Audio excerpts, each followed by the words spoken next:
Yo, what's up everybody, Tom Cosm here. This is a quick video today to fill you in on a little problem that we had over the last few days.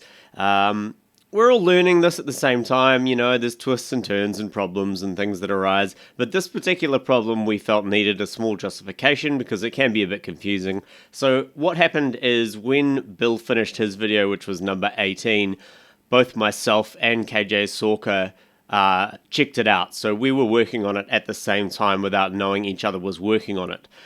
So that caused a bit of problems because, you know, the last thing we want to do is have to have someone delete the work that they've done, or, you know, like say you're supposed to go after that guy. Fortunately, KJ Sorka worked mostly on this first drop part here, and I worked entirely at the end of what Bill had done. And then, of course, I passed my video on to Julian, and he worked from my project. So it's pretty much a simple matter of copying and pasting what KJ Sorka's done into the new project, which Julian has done. There's one other thing to note, though, is that Bill left us with two different versions. He left a stemmed version, so that's all the tracks bounced down to audio, and he left an unstemmed version, which was just things like synths and MIDI information. So KJ Sorka used the stem version, and I used the non-stem version. I've got KJ's version open up here. You can see Bill's stems, which are in the kind of the dark grey, black, brown color, or whatever you want to call it. And then you can see some colored tracks and clips, which is where he's obviously done work. So I'm going to just select the top track here, scroll down to the bottom, hit shift, and I'm going to go edit, copy. And then we're going to open up Julian's project, which I'll do right now. This might take a second, hold on. Okay, now we have Julian Gray's set open here. You can see it's a little bit different. We've got all these colored tracks and nothing's been stemmed, so we've got effects and MIDI information and whatnot. What I'm going to do is go right down to the bottom here, create a new audio track, like so, and I'm going to right click this track and hit paste.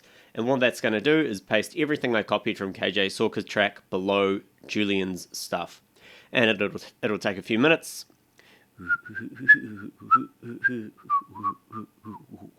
There we go. So that's all done there. Now, what I will do is create one more audio track in between the two, and I'll just name this like dash dash dash dash dash, and we'll give that a color red, just so we know that everything above is Julian's stuff, everything below is KJ Sorka's stuff. And now we can have a look at KJ Sorka's stuff and see where he's done work. So this riser here is kind of where he started working, and we can see that this KJ MIDI drums area is where he stopped working. So that's bar 14, we'll say bar 13 to be safe, and then over on the other side it's 68, we'll say 69 to be safe. So I am going to go up to my red track, pick bar 13 on the red track, scroll all the way down and shift click down the bottom left hand side, which is the very start of the track, and hit delete. So that's deleted everything before KJ Sorka has done any work. And then I'm going to do the same over at the other end. So here's bar 69. I'm going to click on the red audio track. I'm going to scroll out a bit just so we can see things here. And yeah, you can see that Julian has a tempo change at this area here. So we want to make sure we don't delete that. So I'm simply going to shift click here.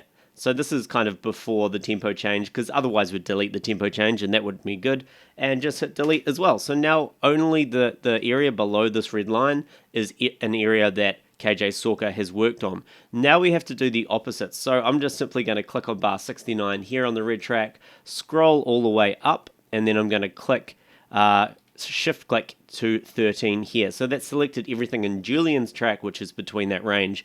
But instead of deleting it, I'm just going to hit 0, and that's disabled everything. That's because when we pass this on to Slink, if he wants to actually get into some of the stems or some of the effects and stuff, he still has the option to do so, but they're deleted. So Sorka's on the bottom, Julian's stuff is on the right, and let's just play it from here to make sure it all works.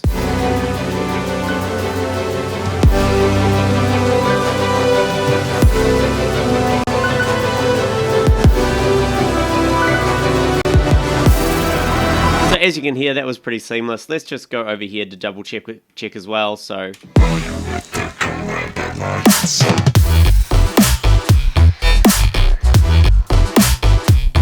very good. And of course, if we scroll across, you know, here's the area that I worked on. Yeah, nice. And here's the nice proggy area that Julian worked on. So that is all ready now to give to Slink to have his power session. It's not completely ideal, I know, and it is a bit of a hurdle, but as I said, guys, there's 7 of us. We're all really busy. We're touring. We've got other jobs. So something like this was bound to happen eventually. We're just really glad that KJ happened to work around this drop area and me and Julian worked around the end area. So it's not really a problem as far as musical clashes go. So anyway, thanks for watching this, and yeah, have a great day.